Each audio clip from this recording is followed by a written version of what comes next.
El tercer punto fue la universidad, que significaba, según las estadísticas de aquella época, que una persona de mi condición social llegara a la universidad era 1,001%, por lo tanto tenía un cierto valor simbólico.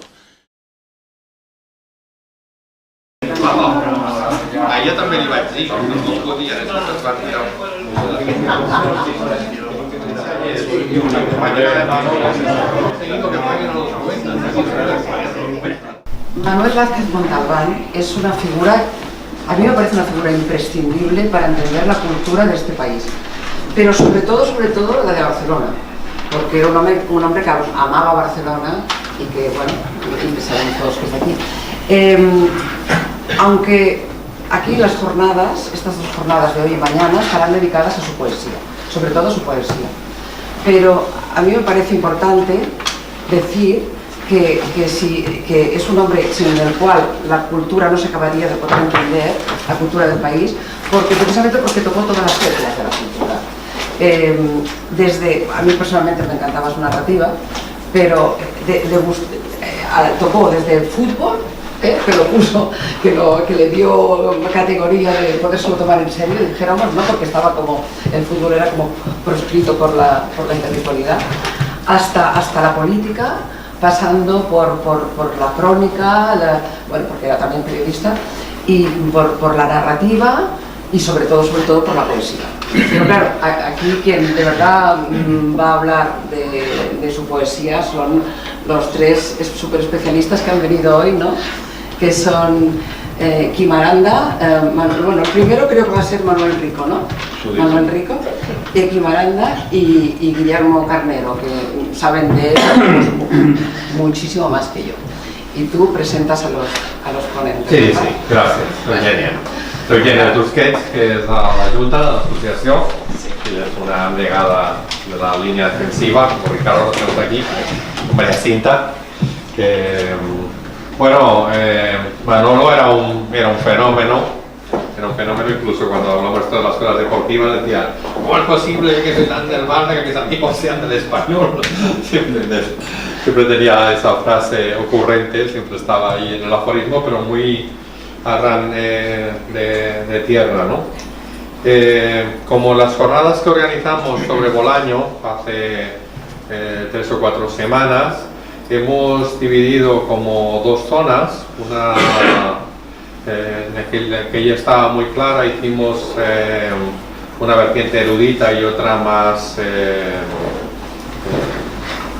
creativa, y en este caso, con que eran concretamente las jornadas, que son las 17 jornadas de la CEC, pues las vinculamos a través de la poesía, porque el Manolo siempre se reivindicó como poeta, lo que pasa que lo eclipsó, pues yo que sé, desde los bestsellers que tenía para la universidad, sobre la información. El Manolo era ese que lo llamabas por teléfono, y cuando cogía el teléfono ya sabía lo que le ibas a pedir y casi que ya estaba escribiéndolo, o decía, es que, ¿para cuándo vols? Para abans d'ahir. Entonces se metía el tío a escribir, o se ponía a dictar, y el tío construía las frases que la picadora, o si se lo picábamos nosotros, punto, estaba perfectamente, y además de esa manera así con tesis, ¿no? Siempre plom, plom, plom, y con ideas. Era un artículo que él iba repitiendo sobre la falta de ideas en el periodismo, y él las tiraba, ¿no? Y dice, bueno, estoy hablando de que faltan ideas, quizás que no tengo ninguna idea en el artículo. En fin, era muy divertido. Es una de las cosas también que añoramos, ese sentido del humor, ¿no? Ese punto de vista sobre la sociedad. Hemos organizado las jornadas poéticas sobre Manolo, porque Manolo en esta famosa antología de Castellet, con el asesoramiento, como explica aquí dentro de Pere Ferrer, era como el senior. Creo que Manolo explicaba que él nació en la cola del ejército perdedor, en un dels poemes. En una altra dels poemes va explicar on es moriria, no? A Bangkok. Tenia aquesta cosa també de preclar, com diríem ara, de visionario, o incluso premonitor. Sí, esto que se igual que la serie, de mentalista, ¿no? Mentalista. De mentalista, tenía esta cosa de anticiparse, ¿sí? y como otros poetas, sí, que saben lo que va a pasar perfectamente. Era el senior, esta generación de los 9 novísimos. Murió Castellet, pero curiosamente solamente hay 3 muertos de los 9, que son los 2 jóvenes, Ana María Moix y Leopoldo María, famoso Leopoldo María Panero, y luego los seniors Manuel Vázquez Montalbán, a pesar de que ahora me explicaba Guillermo que Martínez Sarrión y Rico está hecho polvo, Martínez Sarrión, que era también del año 1931. Martínez Sarrión y Rico está hecho polvo. Sí. No, Martínez Sarrión no. Rico de momento está bien. Rico está bien. Un saco de caca. Rico que es el autor de este ensayo Memoria, Deseo y Compasión. Memoria y Deseo es la obra completa de poesía de Manolo Vázquez Montalbán. También era el prologuista de la edición que hubo de la obra completa. También estamos muy contentos porque él es el presidente de ACE Madrid, que es nuestra organización hermana, y habíamos estado hasta el año 84 juntos. 94. Y los llamamos igual, o sea que hasta el 84, ¿no? 94. Kim Aranda, que ha montado infinidad de líos con Manolo. Recuerdo aquella vez que nos invitó a todos al Rich. Yo no, Bueno, pero tú estabas. Pagaba Planeta. Sí, pero bueno, que Eran otros tiempos. yo creo que era lo que hubiera dicho Manolo, la plusvalua de todo lo que vendió para Planeta, todos esos Carballos y todo eso, ¿no? Porque siempre decía, bueno, siempre enseñaba a todos estos escritores que han vendido tanto, mira cómo acaban, todos acaban pobres, ¿no? Y Kim Aranda, pues que es una de las personas que ha organizado más actos, que también, ahora por ejemplo el último libro que salió de Barcelona, de Manolo, pues tiene una edición muy chula, el Ayuntamiento de Barcelona, y también fue a tu cargo. Y después Guillermo, que es otro de los novísimos, no sé si te habían puesto como la coqueluche de esas cosas que decía Castellet, que no parece así. Pero que estuvo aquí en Barcelona estudiando, que es Premio Nacional de Poesía, yo que sé, es un super poeta de los peninsulares, es valenciano. Estuviste en la universidad de aquí, ahora estábamos rememorando con Ricardo también los cortes de la Diagonal, porque no les dejaban que actuase sí, porque habían prohibido la película Viridiana. A las dos películas le dirían Viridiana, que Buñuel, que quedaría así todo como un gran interrogante, ¿no? Vamos a hacer una jornada aproximadamente en minutaje. Manolo Rico dijo que estaría 22 minutos, aquí Maranda también unos 25 y Guillermo irá un poco a barra libre. Si nos pasamos ya tiene marcando un tiempo muerto. Pues un aplaudimiento para todos.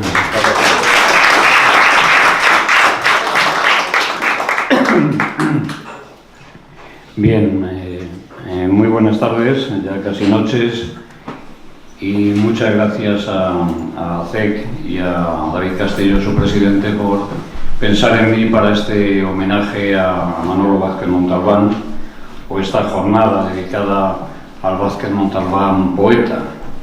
Yo he traído un texto que estos artilugios tienen la ventaja de que te dicen lo que va a durar la intervención.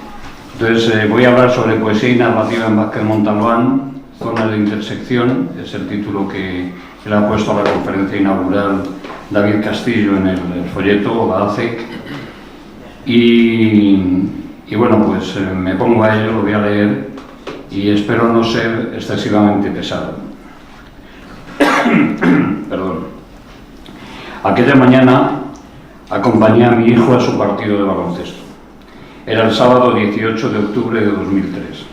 A mitad del partido recibí una llamada del País para pedirme un artículo sobre la muerte de Manolo. En aquel instante supe que hacía algunas horas, en la soledad de multitudes del aeropuerto de Bangkok, tal y como lo intuyera el propio Manolo más de 2 décadas antes, en un breve poema de Pero el viajero que huye, el entrañable amigo con el que había compartido conversaciones sobre literatura llenas de matices, complejidades y alguna que otra certeza, había muerto. En aquel instante el partido de baloncesto de mi hijo se convirtió en un trámite a pasar cuanto antes para volver a casa a escribir el artículo que me pedía el diario y para digerir el golpe y el intenso dolor. Un dolor que se hacía aún más profundo si tenía en cuenta que en los últimos 2 años nuestra amistad tejida alrededor de la poesía se había fortalecido. Había estado con él en Barcelona un año antes con motivo de la presentación de mi ensayo sobre su poesía Memoria, Deseo y Compasión. Nos habíamos visto en Madrid a lo largo de 2002 y 2003 con motivo de algunos de sus muchos viajes, y aquella primavera me envió pidiéndome opinión. El mecanoscrito de un libro inédito solo contaba con una edición para bibliófilos acompañando una exposición de Benet Rosell, Teoría de la almendra de Proust. 3 o 4 días después de aquel sábado, tras su esperada y frustrada vuelta de las antípodas, en Bangkok hacía escala de regreso de Sydney, íbamos a compartir la presentación de un libro editado por Barleby que él prologaba, Por vivir aquí, una antología de poetas catalanes que, como él, escribían en castellano.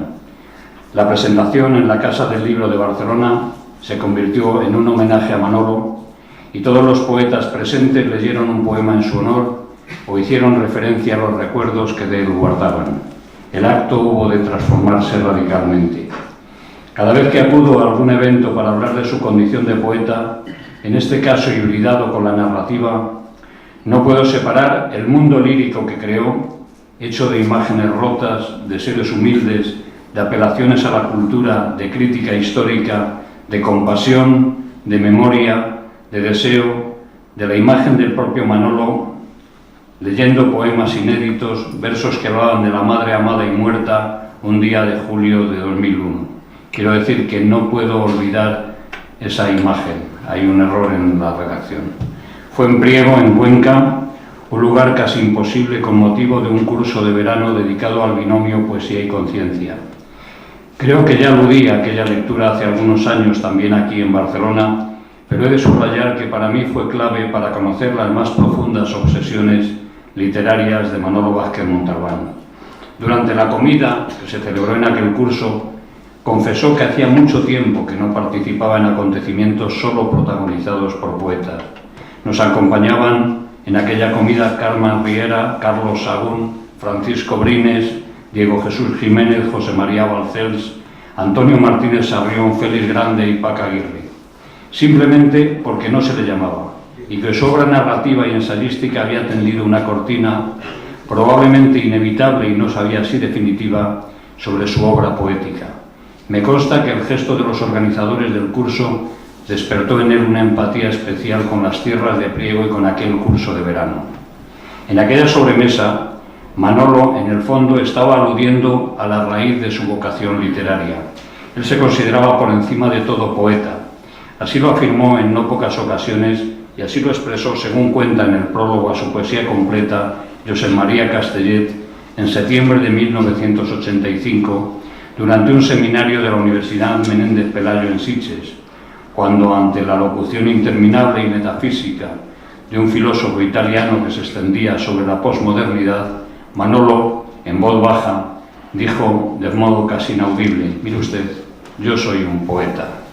Es cierto, casi un lugar común, que al pensar en Manolo Vázquez Montalbán nos situamos inevitablemente en su narrativa, en Carballo, en su columnismo, en su labor como ensayista indagador en los grandes conflictos políticos, sociales y culturales que marcaron el siglo XX y que, a juzgar por los tiempos que corren, lo de ayer en Brasil es un pésimo indicio, amenazan con marcar aún más, si cabe, el siglo XXI. A lo largo del tiempo en que trabajé en el ensayo Memoria, Deseo y Compasión y en la edición crítica de sus poemarios Praga y en una educación sentimental, leí 2 de sus grandes novelas, Los alegres muchachos de Azabara y El estrangulador, y tuve la oportunidad de hablar con muchísima gente. Todo era normal cuando hablábamos de estas y otras novelas. Sin embargo, cuando en un momento de la conversación se me preguntaba en qué estaba trabajando y yo respondía de modo casi esquivo, precisamente en un ensayo sobre la poesía de Vázquez Montalbán, la mayor parte de las veces me decían que no sabían que Manolo era poeta o que alguna vez habían leído algo sobre su vinculación con 9 novísimos. Si el interlocutor era poeta o crítico de poesía, la cosa cambiaba, no faltaba más, pero no demasiado. El caso es que en el extenso mundo que vive al margen de ese otro tan neurótico y obsesivo con la eternidad, como pequeño y desconocido por las mayorías como el mundo poético, Vázquez Montalbán era sobre todo el novelista y el periodista. Confiaba entonces en que mi pequeña y entusiasta aportación mediante el ensayo antes aludido, estudios críticos sobre su obra y un lustro después mi estudio preliminar a la edición de su poesía completa en Península, ayudaran a disipar esa imagen y sobre todo a situar a Manolo en el lugar que le corresponde en el panorama de la poesía en castellano del último medio siglo. No ha sido fácil, y lo más importante, no es fácil hoy a estas alturas del siglo XXI. Es verdad que en tiempos en los que dominaba y domina una poesía de la experiencia, entre comillas, conversacional, directa y de línea clara, tal y como algún conocido crítico la vino a definir, la poesía de Vázquez Montalbán, compleja, emparentada con las vanguardias, era y es, hasta cierto punto, un anacronismo. Quizá lo sea aún más en el futuro, dada la tendencia a la trivialización y a la simpleza a la que invita un universo dominado por las llamadas redes sociales. También lo es que en tiempos de ensimismamiento, en los que se ha ido imponiendo la idea de que literatura y devenir histórico, político y social son territorios no comunicados y no comunicables, una poesía con conciencia crítica, vinculada a los aspectos más conflictivos del mundo, es una realidad cuanto menos incómoda, más aún cuando prolonga el territorio más conocido de su autor, la novela. También lo es que en tiempos de ensimismamiento, en los que se ha ido imponiendo la idea de que literatura... Perdón, es que estas son las nuevas tecnologías. Bien, decía en el filo último del siglo XX el poeta Juan Gelman que la poesía es el lugar más calcinado del idioma. Yo añadiría que es el lugar donde el idioma llega a sus más hondas potencialidades expresivas, toca el límite de la vida y la afirma. Creo por ello que acercarse a la poesía de Manolo es también reflexionar sobre esa capacidad que tiene el lenguaje para significar más allá de lo aparente, para ser polisémico, para hablar de nuestras pulsiones más íntimas y a la vez de nuestras derivas y servidumbres colectivas. Es adentrarse en un espacio común a toda su literatura, en una zona de intersección permanente entre sus historias narradas y su depuración en palabra poética. Comparte en su poesía y su narrativa esa pulsión casi obsesiva de bucear en la memoria íntima, pero sobre todo en la colectiva, histórica, literaria y poética de este país. Es viajar a aquellos primeros años 60 en que Vázquez Montalbán escribió su primer libro de poemas, Una educación sentimental, a la vez que se adentraba en sus primeras novelas experimentales, para descifrar las claves que hacían de su opción poética una excepción en el culturalismo neomodernista de la generación del 68 o de los novísimos. Una excepción que no renunciaba a las poéticas inmediatamente anteriores, especialmente a la poesía social y a las poéticas del 50, sobre todo a las que practicaban señalados miembros de la llamada por Carme Riera Escuela de Barcelona. Del mismo modo que en su narrativa combinaba la experimentación, por ejemplo en Recordando a Dardé o en Manifiesto Subnormal, con la mirada a la tradición, a los coetáneos narradores de los poetas del 50, a Marcé, a García Hortelano, a los primeros Goytisolo en El pianista. De algún modo, Vázquez Montalbán, desde ese primer libro hasta Ciudad o hasta los poemas inéditos hasta 2008 de Rosewood, ha apostado por mantener la proteína crítica que subyacía como almendra central en lo que fuera poesía social, en una propuesta estética, innovadora, rupturista, deudora de las vanguardias de entreguerras y a la vez de las poéticas más conversacionales. En otras palabras, Manolo ha intentado un cruce, un mestizaje entre Eliot, Blas de Otero, Gil de Viedma y Salvador Espriu, lo cual significaba enfrentarse a la complicada y apasionante labor de acercamiento a los recursos puestos en juego por el poeta al que Castellet definió en el prólogo a Memoria y Deseo como el que comprende e intenta reproducir la densa complejidad de la vida individual y colectiva, una definición aplicable en su integridad a su obra narrativa.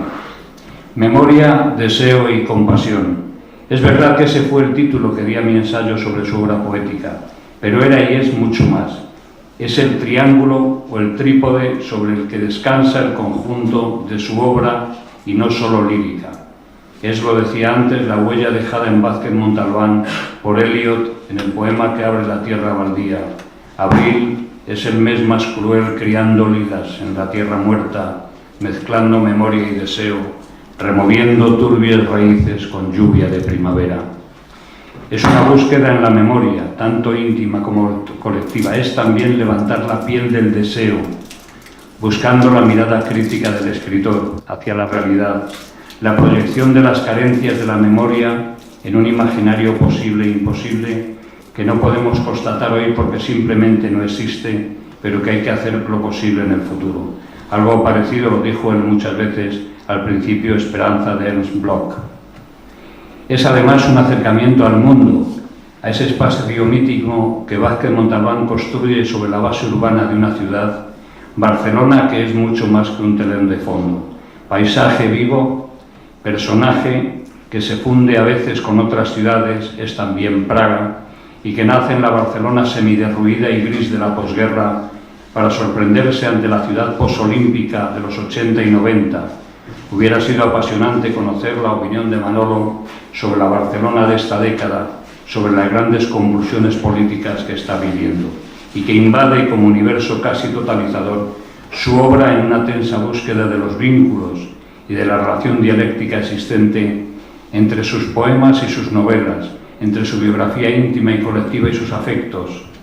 El sujeto lírico de Vázquez Montalbán nunca reflexiona sobre el vacío, sino sobre la propia experiencia. Por ello, la poesía y la narrativa no son en él habitaciones separadas. Comparten un mismo universo mítico, idénticas preocupaciones morales y muy parecida dimensión estética. No es difícil encontrar a lo largo de su obra poemas que han sido trasladados de una novela a un libro de poemas posterior, o poemas aparecidos inicialmente en un libro de versos que pasados los años pasan a formar parte de textos narrativos.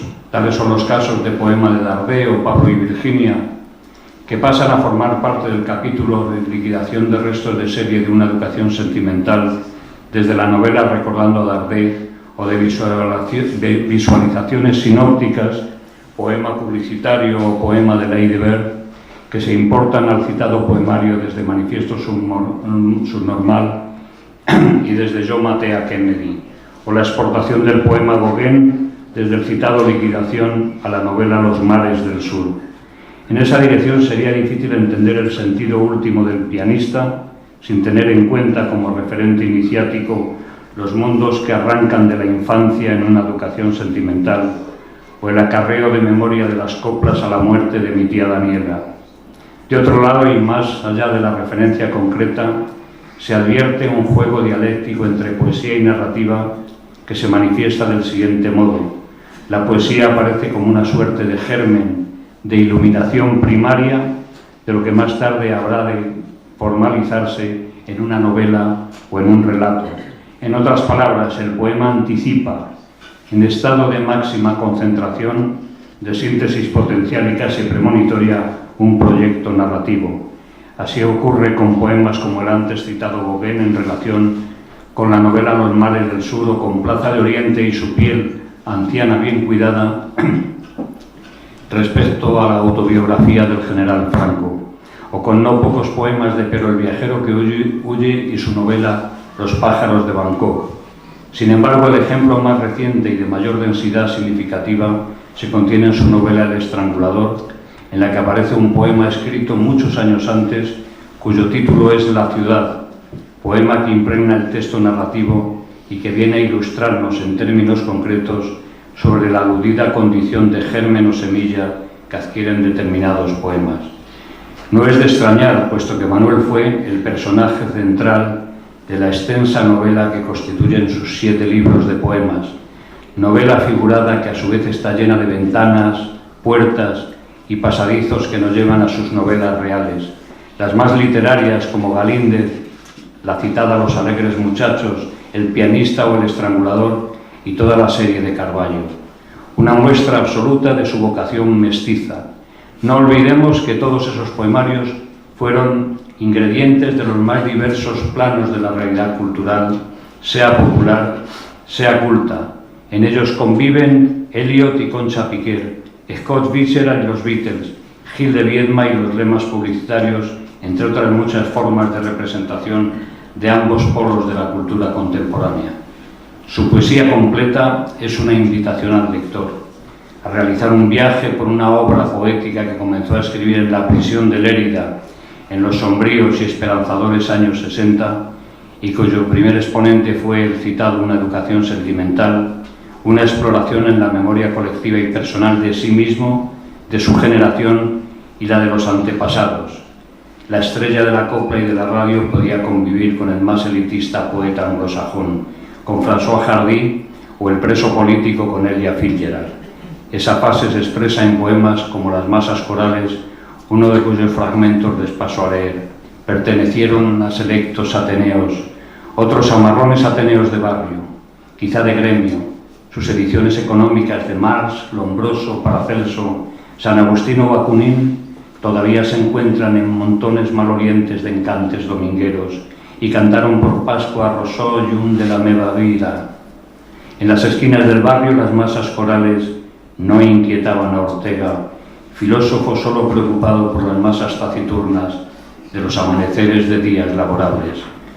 Una educación sentimental fue la primera estación de un trayecto que ha tenido lugares de inevitable parada, como Movimientos sin éxito, un homenaje a Eliot, tal y como se evidencia cuando en el poema Los buques fantasmas leemos: pero los redentores sociales de roja camisa almidonada escriben órdenes del día y los traductores de Adorno proclaman la no verdad asomada a la ventana de los cañones del buque fantasma, y los ancianos reunidos en consejo aconsejan meriendas de pan con tomate, a los cancerosos ya no les prohíben inyecciones de agua destilada en las venas. O cuando saltamos de la metabolización de las influencias de Eliot a las coplas a la muerte de mi tía Daniela, largo poema en el que rescata para la historia de los humillados. Mañana, sin duda, no habrá historias tan tristes a la medida del sentimiento viejo. Lógicamente, las lavanderas estarán sindicadas, la tuberculosis desterrada y las contradicciones entre lo abstracto y lo concreto serán síntesis. La fuerza de un hombre será la fuerza de los hombres. Manolo también cantó al amor, en sus novelas, en sus ensayos, pero también en versos memorables del apartado Ars Amandi de su primer libro, como cuando hace esta invitación a la amada: tápate las metáforas, haz un pequeño frío de pequeño invierno, con un pequeño alrededor, pequeño tiempo para sentirnos juntos. O cuando lleva la relación amorosa hasta el límite, ofreciéndonos su dimensión contradictoria, viva, dialéctica, en A la sombra de las muchachas sin flor, una reflexión acerca de los abismos que alberga el polinomio amor, deseo, sexo, muerte, como se pone de relieve en el poema Desnudo. Hay días en que tienes la carne muy mal abotonada y mis manos te cierran el cuerpo descarado. Los ojos con los que miras tu desnudo en los míos te delatan y eres blanca con junturas de cárdeno descenso, manchas de musgo y vuelo vencido, de cabello que se inclina lento. El poema, al igual que en sus novelas, incluso en Asesinato en el Comité Central, se hizo autocrítica y análisis político en lenguaje poético en Praga. Un viaje desolador y crítico a los sótanos de todas las ciudades, incluida Barcelona, de las cuales es metáfora la capital checa. La llamaron Praga los viajeros del norte, mas no tiene nombre para los fugitivos del sur. Encrucijada de invasores, nostalgias, salmos, banderas sin asta, ciudad del deseo, cuerpo de entregas concertadas. No hay pecados, hay encuentros entre cuerpos sin dramas, asfalto, carne, rascacielos, lechos, la piel no habla, no suda, no ama. Pero Vázquez Montalbán volvió a amar en Pero el viajero que huye, antesala de ese momento en que el sujeto poético se mira solo en el espejo y contempla las habitaciones de la memoria, solo ocupadas por fantasmas cuyos rostros son en el fondo el mismo. Un rostro que envejece y en cuya mirada tiembla todo lo vivido, soñado o imaginado. Si 24 años antes, en el tiempo en que se gestaba el pianista, habría una educación sentimental con el verso Nada quedó de abril, pero el viajero que huye nos avisa de que a la vuelta de un cuarto de siglo de aquel abril primero, definitivamente nada quedó de abril. Pobre rosa de abril, el mes más cruel, dibujada de muerte, hipótesis de la muerte.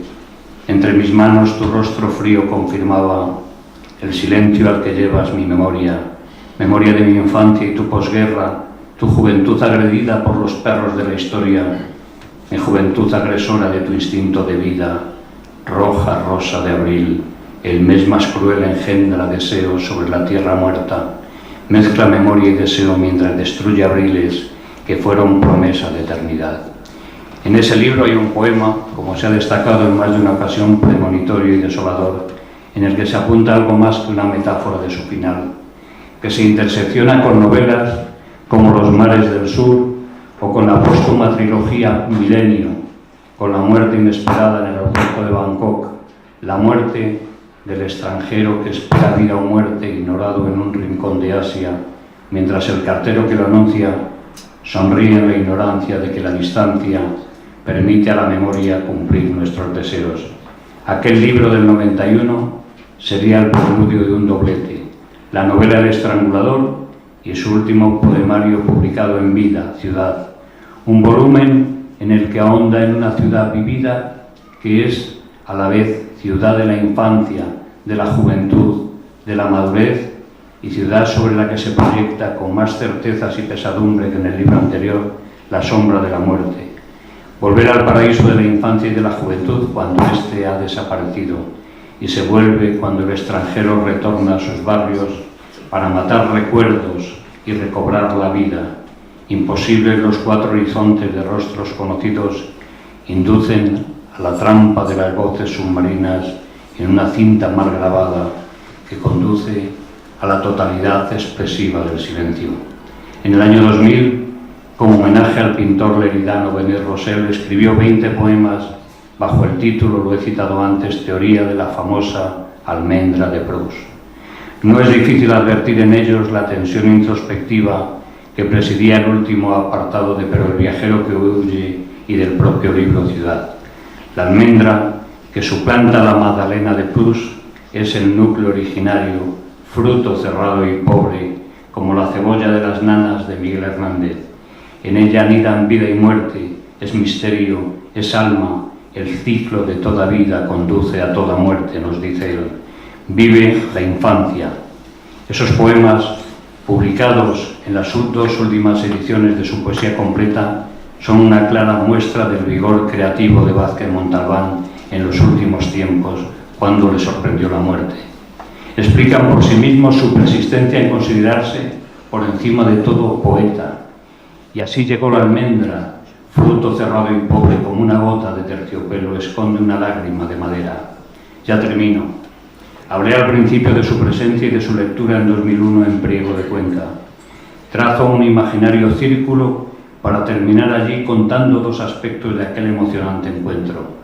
Uno, el curso despertó tal atracción en Manolo cuando fue invitado que, desdeñando las ofertas de los organizadores de pagarle el viaje en avión a Barajas desde Barcelona y llevarlo en coche hasta la sede del curso, viajó hasta allí desde Barcelona conduciendo solo su coche, atravesando bosques y montañas, pasó las sierras de Teruel y de Albarracín por carreteras secundarias, pese a su salud precaria y a que en el mismo día tenía que atender en Barcelona, donde volvió en el mismo día, a un escritor argentino. 2. Leyó por vez primera y profundamente emocionado el fragmento La madre desnuda de su pequeño y hondo y grande poemario Rosgood, también publicado póstumamente. Cuando llegue el adiós, amor de media tarde, será memoria la ausencia interminable, obsceno el vacío del tiempo.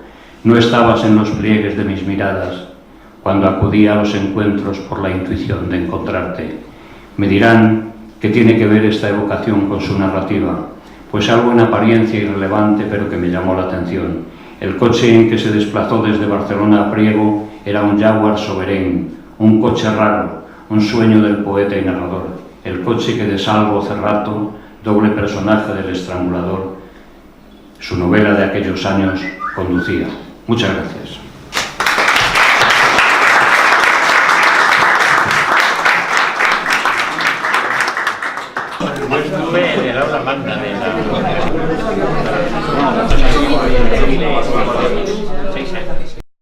Subes por el grito y desciendo al cementerio de tus ojos cerrados, marfiles diluidos, nenúfares, borrachos de río antiguo. Subes por el grito y desciendo muerto en una burbuja de vino destilado, abiertas torres y una ánfora romana, oleajes de aceite contra el acantilado, prohibido mundo, prohibida noche. Subes por el grito y desciendo al cementerio de tus ojos cerrados, los abres, cuelgas la risa del aire y quedas como un vato perdido, mitad souvenir hectacrom, mitad pecado. El primer impacto de mi vida fue nacer en un barrio que había perdido la guerra civil, el barrio chino y llamado Raval, de una manera más piadosa. Mi padre estaba en la cárcel cuando yo nací. Mi primera salida de casa fue para ver su juicio militar cuando yo tenía 15 días. Las primeras visitas externas fue tratar de comunicar con él cuando yo tenía 2, 3 o 4 años en la Modelo. Es decir, todo esto crea una marca y sobre todo en un mundo que trataba de ocultar la condición de vencido, un mundo de topos, que muchos de ellos no volvieron a recuperar la identidad política o ideológica hasta prácticamente la muerte de Franco.